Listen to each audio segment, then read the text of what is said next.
Bonjour, c'est moi, Tom. Je viens de recevoir un courrier de mon entreprise. Ce sont mes primes de participation et d'intéressement.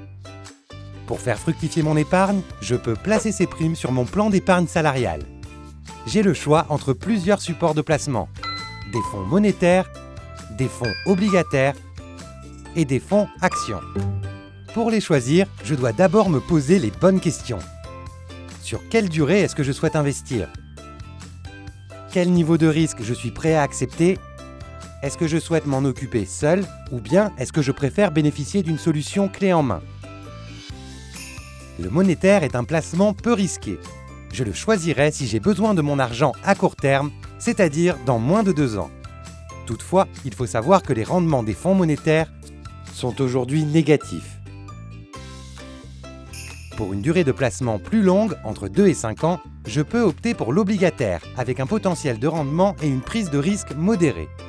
Si je privilégie la performance sur le long terme, je peux décider d'investir en actions à condition de prendre en compte le facteur risque qui est plus élevé. Le tout, c'est de trouver le bon équilibre qui correspond à chacun. Même si je suis plutôt prudent par nature, j'évite de placer toute mon épargne sur des fonds monétaires. L'important, c'est de diversifier ses placements. Mais comment faire lorsque je manque de temps ou de connaissance des marchés financiers?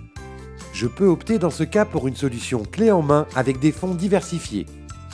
J'ai le choix entre 2 fonds pour diversifier mon épargne. Plus la part d'actions augmente et plus le potentiel de performance est élevé. En contrepartie, le niveau de risque est plus important.